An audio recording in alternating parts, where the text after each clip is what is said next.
हाँ तो ठंडा नु कोइले बा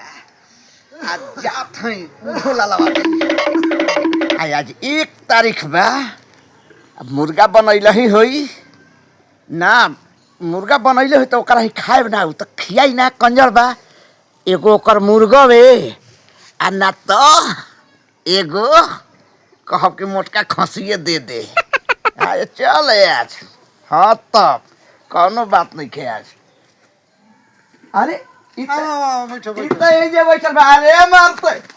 happy new year happy new year सबर करो नया साल हमनी के घर बड़ है अरे 2000 के घर जर है 2025 में सब विपत दोसरा घर है 2026 के सब सुख समृद्धि हमनी के घर है हैप्पी न्यू ईयर धार ले मुर्गा और बियर फिर अरे जानू हई त्रिशूल देखावत तारे मर्दे ई महादेव जी के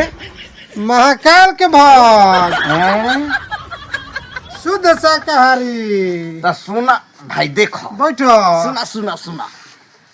आज 1 तारीख बा 1 तारीख के बाद तो सुन लो पहले हमार बात पहले सुन मर्दे पहले तू हमार सुनो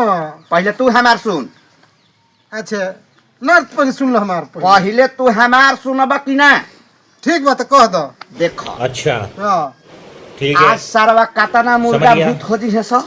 कटा के अच्छा हाँ तो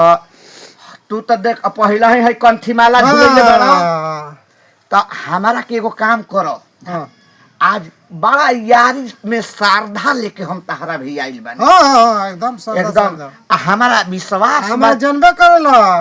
हमारा हम हाथ खोल के हाँ आ दिल खोल के कुछो ना दिला सब कुछ अच्छा सुना ना तो माने बड़ा सबक श्रद्धा से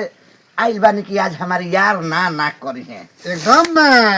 हाँ देखो सुन लो पहले सुनो। अच्छा पहले बोल दो सुनो हमार मेहरारू के मन बा हाँ कि तनी आज सांझ के तनी मुर्गा के टंगरी आ एकदम सतुआ भर के लिट्टी चिबैती अरे मर्द राम राम राम राम तू ना कहे से कुड़ता रे नया मर्द साल पर राम राम राम राम करो राम अरे राम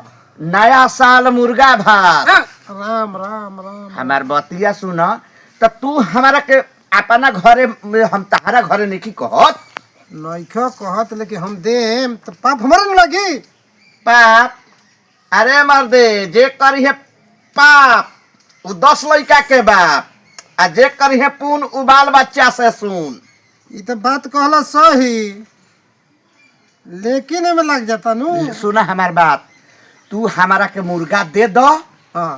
एगो खरीद के मंगा दो कोनो लइकन से हाँ आ हम अपना घरे ले जाएंगे दोनों बेकत एकदम रासा में बोर बोर के खाएंगे ए अब देखो बैठा बात बैठा मत खिसिया करो। मत बैठा खिसिया मत जानते हो कि हम है साधु संत आदमी अच्छा तो देखो मुर्गा ना दे बताएगो हौ अपन तहार हौ जौन खसिया हवा न बधरिया वाला हाँ एगो ए, उहे हमारा के दे देखो। दो छोटका दे दे बच्चा बा सड़हुआइन देले बाड़ी कहले बाड़ी के रखले रहियो उनका बांध देले हैं अपन बड़ बगीचा में चरता अरे तो सड़हुआइन जहिया खोजिए तहिया एगो दे दिए किन के हमहू मदद करे लेकिन आज 1 तारीख भैया देखो ऐसा मत करो साल मत खराब कर हमार ना भाई हम उ सड़हुआइन के हन अपन होली खातिर रखले बाड़ी उन्हें बड़ बगीचा नहीं के शहर में घर है तारे मर्द दे देली हम बांध देले हैं चरते खाइते अपन तब तो- जहिया होई होली में ले जियो तो तू मुर्गा ना देबो ना हम मुर्गा देम ना उ खस्सी देम हम तोरा भोज देम कौची के आलू दम पुआ पूरी अरे मुंह मारो बड़ी तोरा पूरा बजका, पूरी के बुब्बा बारी बाजका बुझाता कि जे ना बुझलो? कुछ सकाउ बाई त जरूर खालन तो लिट्टी चोखा सब देम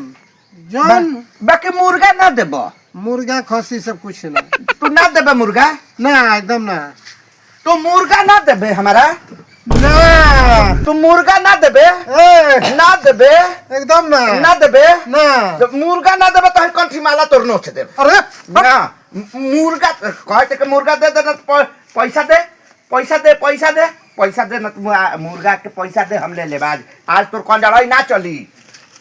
अब नोच कंठी माला है अब नोच नोट नोट ले अरे मत बाल हो नोच ले सब तय कर हम जाइत हैं आज के बाद तोरा दुआरी पर झांकी मारे ना आए पहले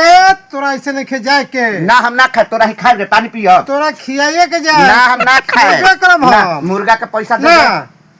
कहा सब ना नया साल बा दुआर पर आइल हस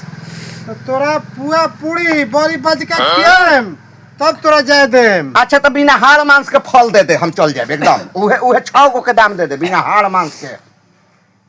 बिना हार मास कौन चिकेला खिबो ना अंडा हाड़ मांस ना होला छी मानु राम राम राम राम जो हम तो दुआर पर नहीं आज के बाद हमारे नया साल खराब कर दिला आज के दिन हम जाए थे तो देखो नया साल बा तू हमार नया साल खराब कर हमारे दुआर पर आके लौटे थे बिना खइले हम तोरा दुआर पर ना खाए हम जाए अजब आदमी बा भाई एकदम प्रेते जन्म में एकर हो प्रेते होई अगला जन्म में खाली मुर्गा मीट ये सब के फिर में रहेला बाय बाय बचपन में ऐसे ही रहते रहे गुड ये बाय स्कूल में पढ़ते रहे गया आ हम साधु शाकाहारी आदमी आज से जो गइले तो गइले बक माला बचैनी ना तो आज कंठी माला तोड़ दी कोही के ना रहती शंभु शंभु शंभु शंभु शंभु